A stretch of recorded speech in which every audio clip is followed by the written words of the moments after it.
Good evening. Our top story this week: Arizona Governor Jan Brewer signs the first ever official order to abolish CPS because, as she puts it, she's had it with the secrecy and excuses that they're making for not protecting children. But don't get too excited, because now her goal is to create something much worse, such as its own separate agency headed by somebody who reports directly to her, and who just happens to be a former juvenile corrections director who says that inspections and transparency will be the top priorities for the new bureau. And they're already off to a strong start, because the team assigned to review the 6,500 uninvestigated reports of child abuse over the last few years has already assigned 5,925 of said reports to CPS agents, who have already managed to snatch 385 of the kids. In Massachusetts, the child protective industry is trying to get their shit together after a rash of recent failures. It also comes out that the Massachusetts child protective industry has been keeping a secret list of suspected child abusers, which apparently includes quite a few foster homes, and doesn't share the info with anybody, including schools or police. And the Massachusetts governor is being criticized for his decision to hire Child Welfare League of America to investigate and make recommendations on how to fix the problem,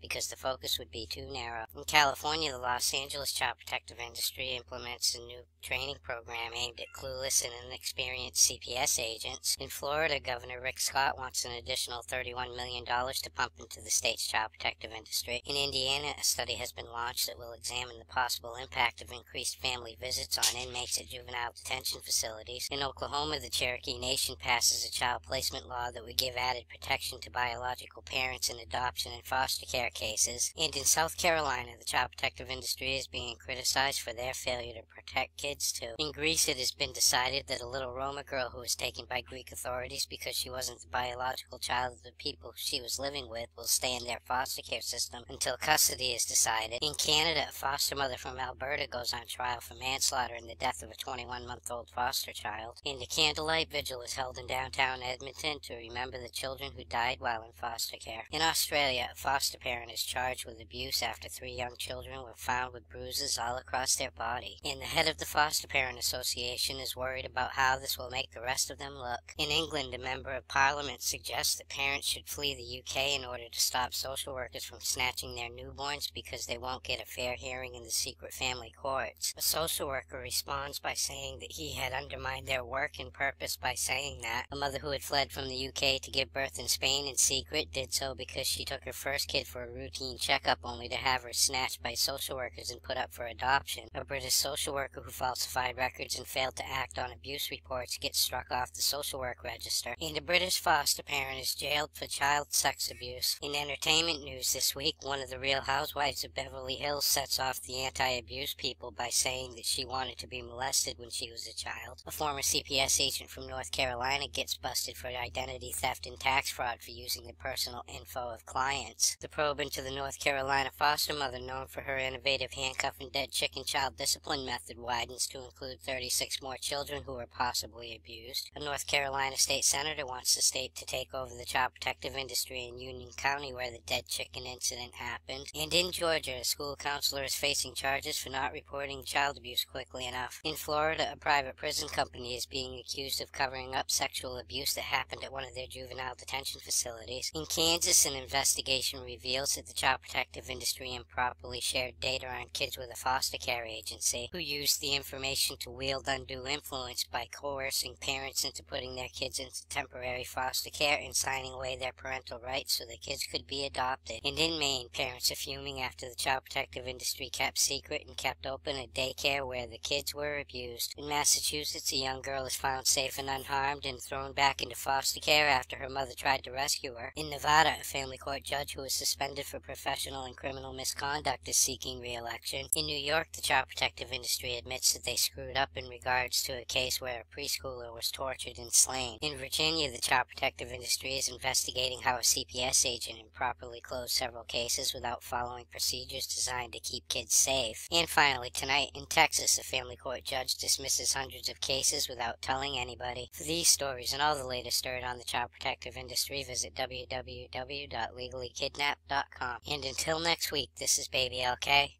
Over and out.